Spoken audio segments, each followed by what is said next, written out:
우리 호산나 찬양대 거룩한 밤 귀한 찬양 큰 은혜의 시간이 된 줄로 믿습니다. 우리가 3절은 우리 온 성도들 예배 참여 회중들과 함께 합창을 했는데 큰 은혜가 더해진 것 같습니다.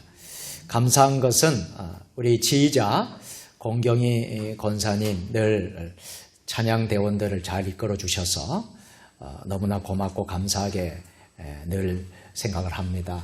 또 무엇보다도 우리 코로나로 인해서 인도에서 한국에 잠시 들어와 있는 동안에 우리 교회 반주로 섬겨주시는 우리 윤선영 선교사님 너무나 고맙고 감사한 마음을 드립니다.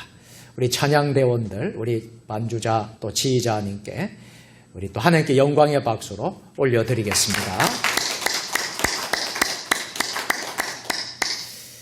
성경을 높이 드시고 우리의 믿음을 고백하도록 하십시다. 주의 말씀은 내 발의 길이요 내 길에 빛이니이다. 할렐루야. 믿음대로 될지어다. 믿음대로 될지어다. 믿음대로 될지어다. 아멘. 사막이 아름다운 것은 어딘가에 오아시스가 숨어있기 때문이야. 생택지 베리의 책 어린 왕자의 한 구절 중에서 나온 글입니다. 황량하고 삭막한 세상일지라도 오아시스가 있기에 참 아름답습니다.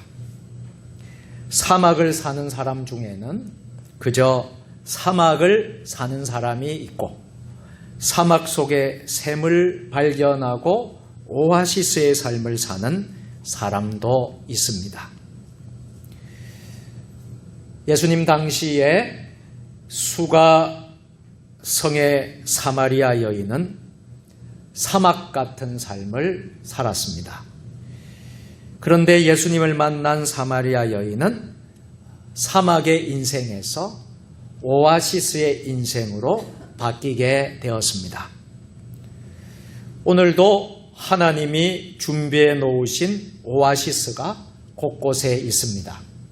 혹시 나의 삶이, 우리 모두의 삶이 힘들고 어렵습니까? 사람은 이 땅을 살아가면서 여러 가지 짐을 짊어지게 됩니다. 이 짐은 가볍기도 하고 무겁기도 하고 늘 우리에게 어려운 존재와 같은 것입니다. 답답하고 괴롭습니다. 숨이 차고 힘듭니다.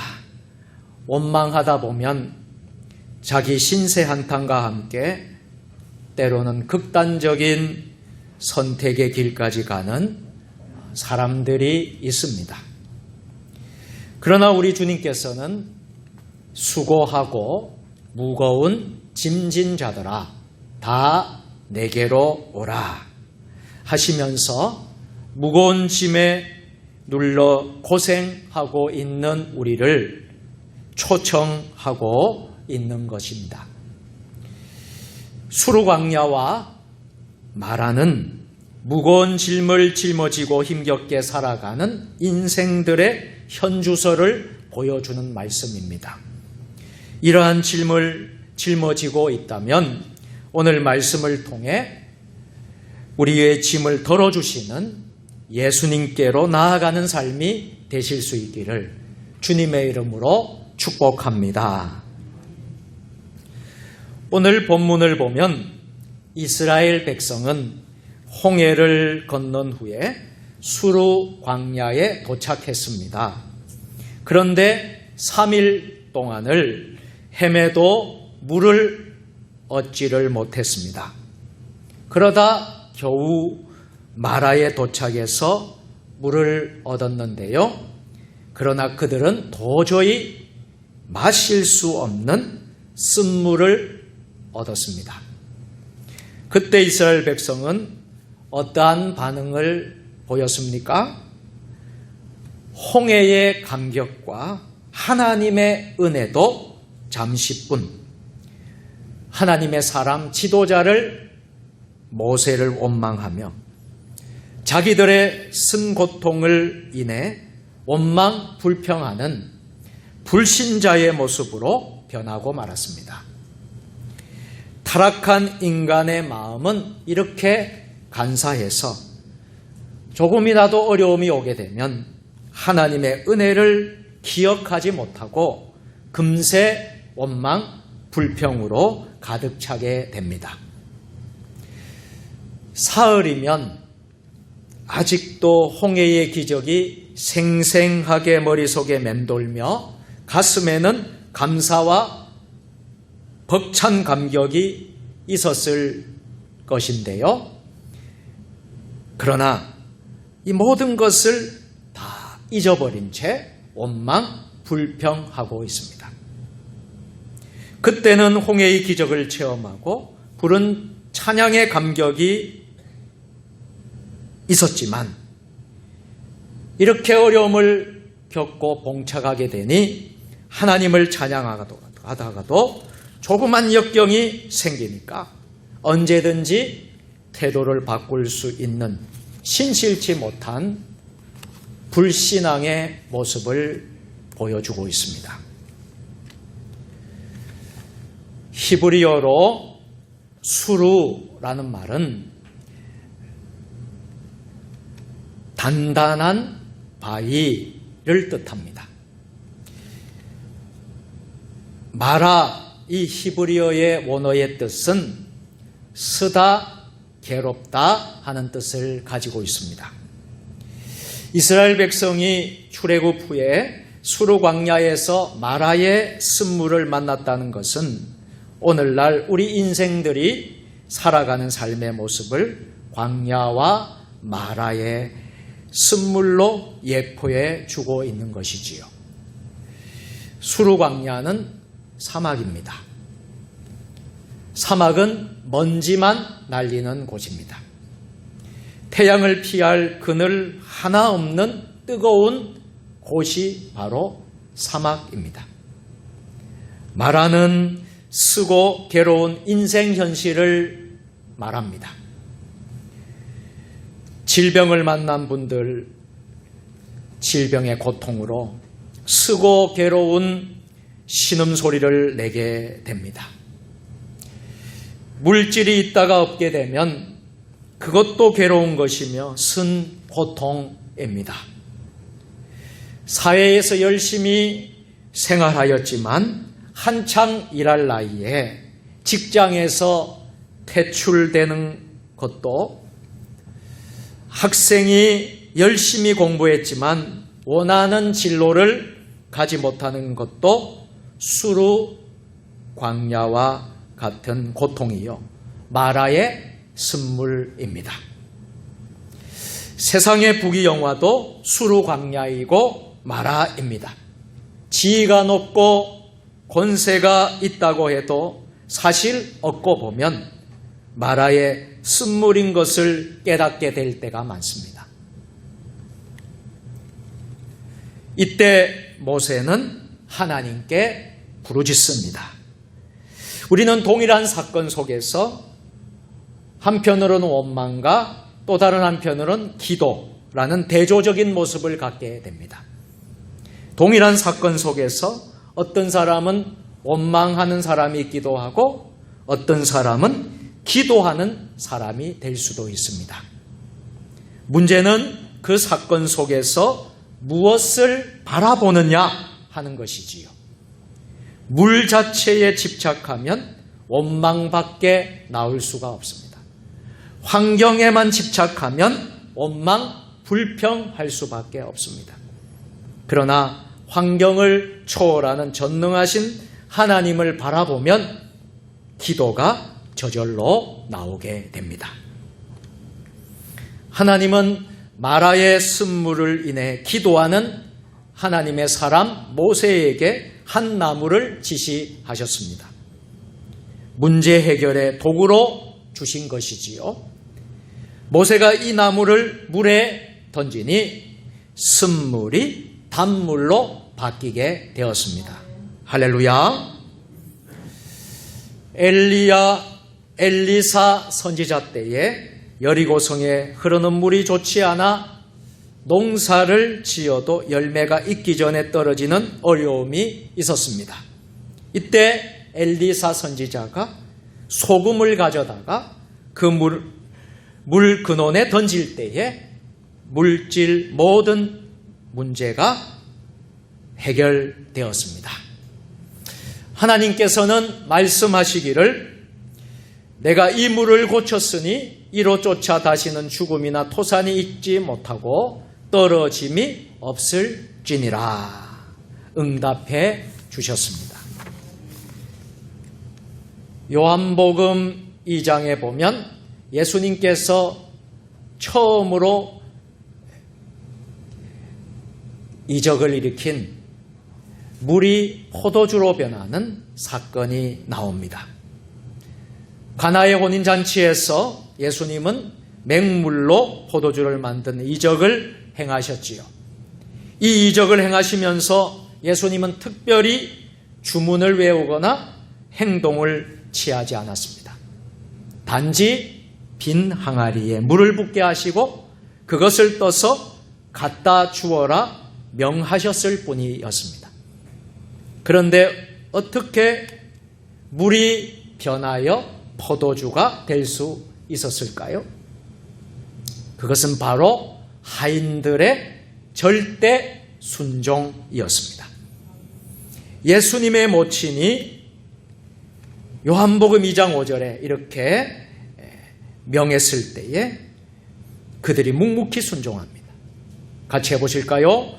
너희에게 무슨 말씀을 하시든지 그대로 하라. 아멘. 무슨 말씀을 하시든지 그대로 하라. 마라의 사건에서 하나님은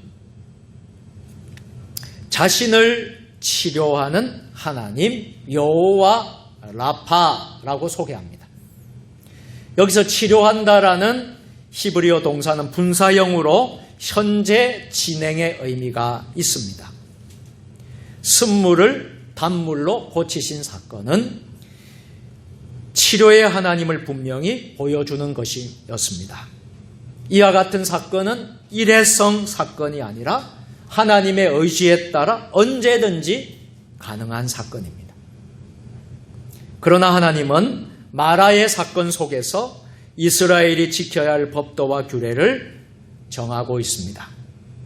이 규례와 법도는 무조건적인 것이 아니라 조건적인 것입니다. 무엇일까요? 즉 하나님의 말을 정종하고 나보기에 의를 행하고 내 계명의 귀를 기울이며 내 모든 규례를 지키면 이 조건이 붙습니다. 이 조건이 성립될 때 하나님은 이스라엘에게 애굽 사람에게 내린 모든 질병을 하나도 내리지 않겠다 약속하십니다. 오늘날 많은 사람들이 자신의 문제가 해결되기를 원합니다. 많은 사람들이 자신의 병이 치유되기를 원합니다. 그러나 분명히 알아야 할 것은 치유는 하나님의 영역입니다. 단지 나의 영역은 여호와의 법도와 규례를 행하는 것입니다. 하나님의 말씀대로 여러분들이 순종하고 그 말씀대로 따르고 그 말씀을 믿으면 이루어지는 것입니다. 이에 하나님은 한 나무를 그곳에 던짐으로 그 쓴물을 달게 해 주셨습니다. 이 나무는 죽음을 생명으로 바꿔 놓는 십자가, 예수님의 십자가를 예표하는 것입니다. 십자가야말로 원망 불평이 가득한 쓴 마음을 고치는 능력이 됩니다. 우리들의 마음은 끊임없이 단물을 내는 셈이 되어야 할 줄로 믿습니다. 이를 위해 우리의 마음에는 항상 예수 십자가의 능력이 스며들어 있지 않으면 안 됩니다. 모세는 하나님께 부르짖었습니다. 이것이 바로 우리 인생의 수르와 광야의 마라의 위기가 닥쳤을 때에 취해야 할 참 성도들의 모습입니다. 우리 인생에서 수르와 마라에 쓴 고통을 피할 수는 없지만 모세처럼 기도할 때에 그 위기를 극복해낼 수 있습니다. 코로나 블루, 많은 사람들이 코로나 블루라는 그 코로나 시대의 새로운 신조어를 말하고 있습니다. 코로나 때문에 우울하다는 거예요. 코로나 때문에 너무 힘들다는 거예요. 노인들은 지쳐서 힘들어서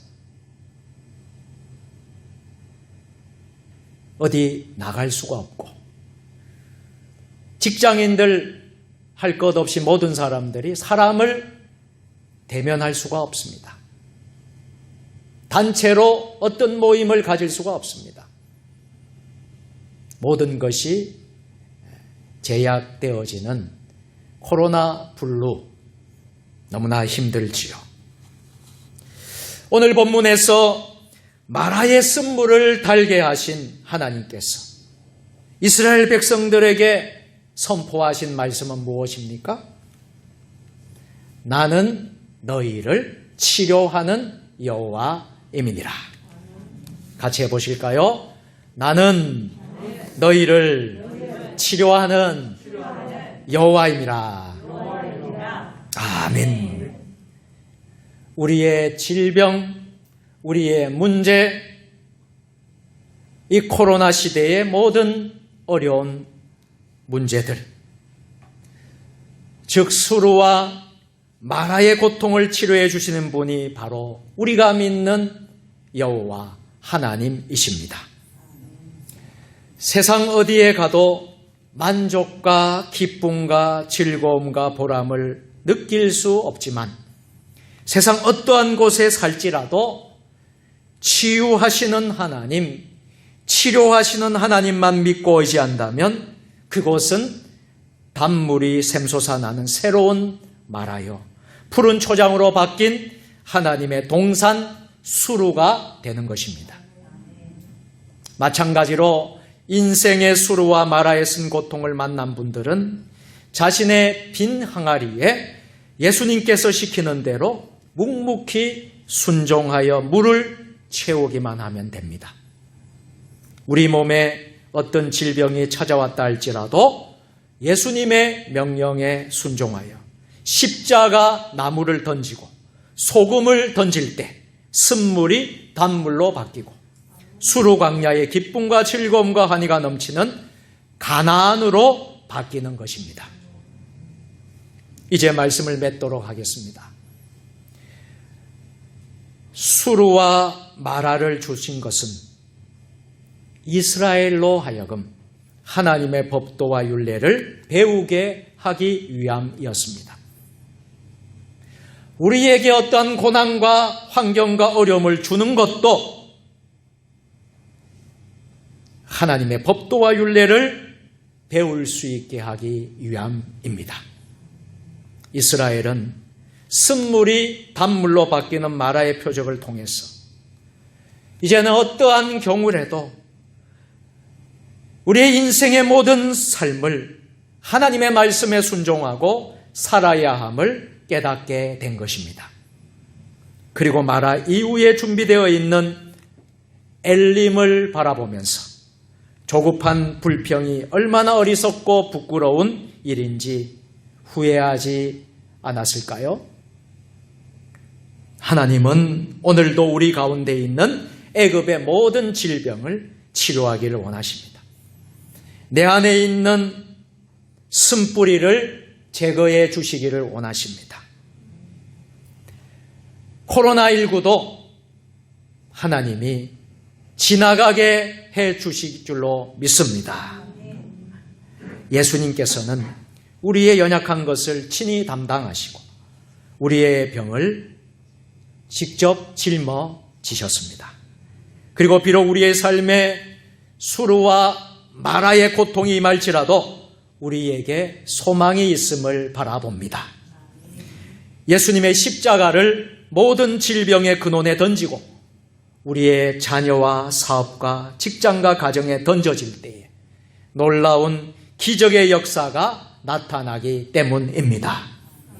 하나님은 이 시간 수르와 마라로 인해 부르짖는 저와 여러분, 우리 모두에게 주님의 십자가 나무를 주셔서 해결해 주시는 분이십니다. 오늘 이 말씀을 붙잡고 여러분의 수르와 마라의 현장에인 이 은혜로운 십자가의 나무, 문제 해결의 나무가 던져지는 역사가 일어나기를 예수님의 이름으로 축원합니다. 전능하신 하나님, 우리 인생에서 때로는 수르 광야를 만나고 마라의 쓴물을 만날 때가 있습니다. 많은 때 많은 사람들은 낙심하고 좌절하고 때로는 하나님을 원망하고 불평할 때가 많습니다. 오늘 이 시간 우리는 수르 광야와 마라를 만났을 때에 주님의 십자가 나무, 문제 해결의 나무가 던져지는 역사가 일어남을 목도하고 체험하는 믿음의 사람들 되게 하여 주옵소서. 예수님의 이름으로 기도합니다. 아멘.